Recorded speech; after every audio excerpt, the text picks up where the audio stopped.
Welcome to Hannity. By the way, happy Veterans Day, and thank you to the brave men and women, all that have served this country with honor and distinction. And you give us our freedoms and liberties, and we can never repay you. And tonight we honor you. Also tonight, we're going to break down all the insanity, the madness that's going to unfold this week, all the hypocrisy. You've got the do-nothing, hypocritical, socialist Democrats, everything they've got planned for the week and, frankly, beyond in the next 358 days or so until Election Day. If I could only get my volume up here somewhere. It's not working. Anyway, we'll also break down what Republicans need to be doing and just how dangerous and how disastrous it would be, to elect this radical group of extremists. The bottom line is this. Here we go again. This is Witch Hunt 2.0, Ukraine, okay, but on human growth hormone and steroids. No due process, again. Rampant hypocrisy, again. A wild conspiracy theories, lies, a hoax, again. And all led by a corrupt, a compromised, a coward and congenital liar. His name is Adam Schiff. He's been hell-bent on smearing this president now for 3 long years. And no matter what lie he has to tell, he will tell. No matter how corrupt, no matter what lacking of due process, he's going to let it all happen. Now, let not your hearts be troubled. He has lied to this country for 3 straight years. Now, we know how this is going to play out in the end, and that is in 358 days, we, the American people, we ultimately get to decide how this ends. And former Democratic mayor of San Francisco, he actually summed it up pretty nicely. Willie Brown writing, quote, Democrats will spend the next few precious months acting out a pretend cliffhanger to which everyone actually knows the script and the ending. And come next year, Trump will have an impeachment victory and quite possibly, likely, I'd say, a solid economy.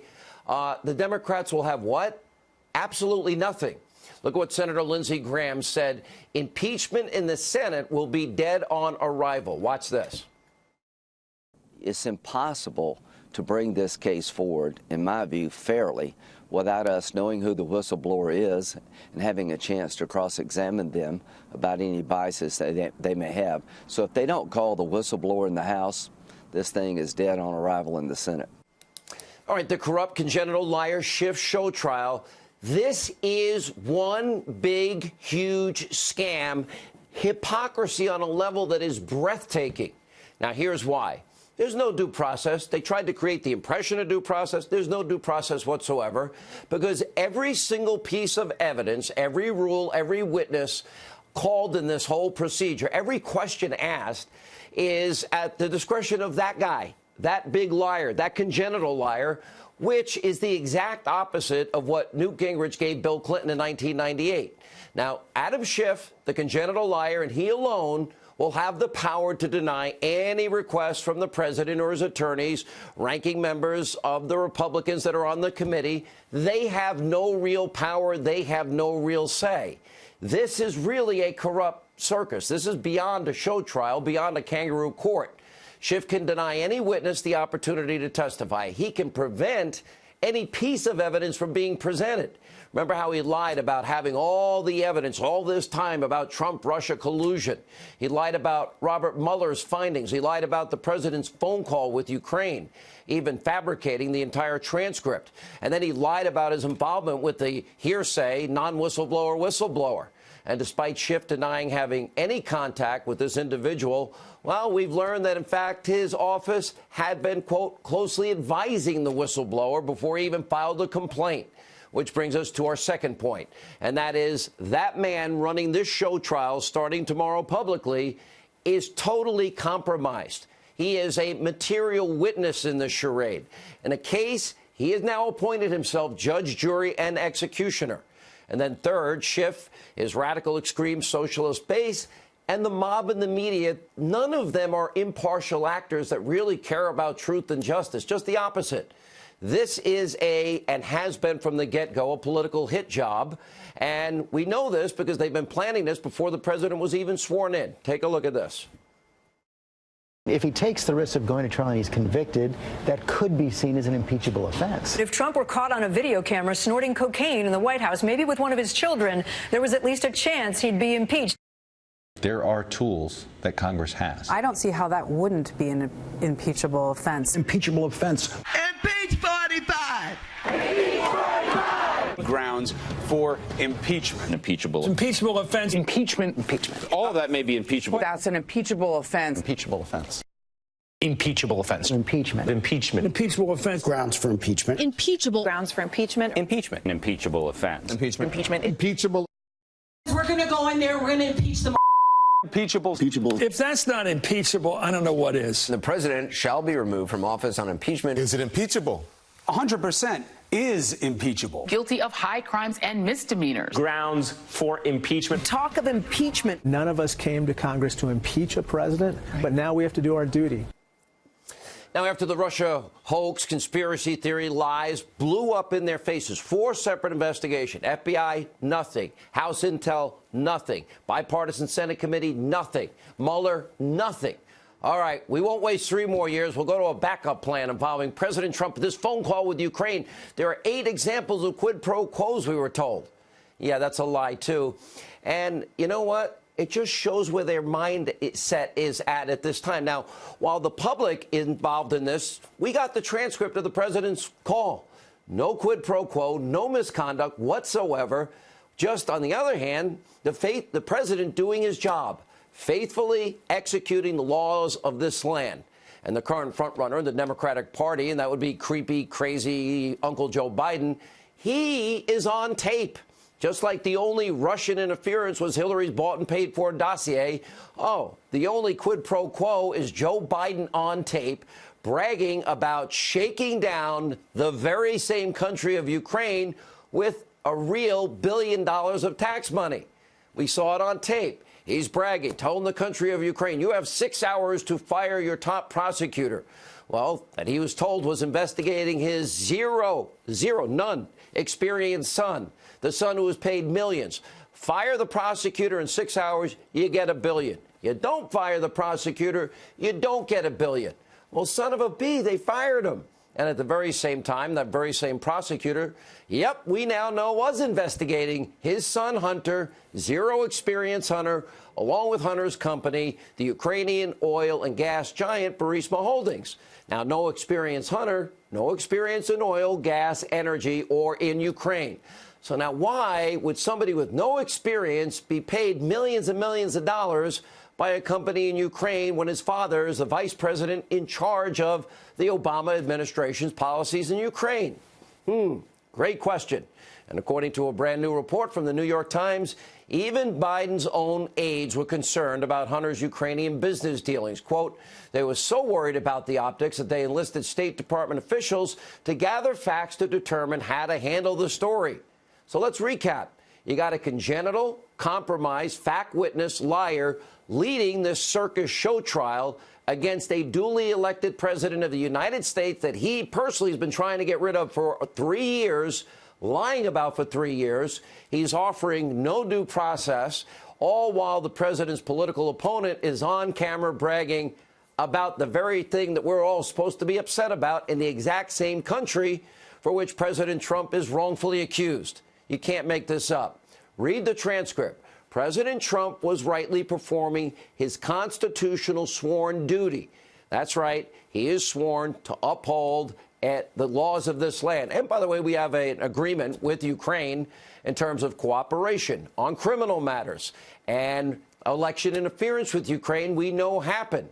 By the way, when did we stop caring about foreign countries interfering in our elections?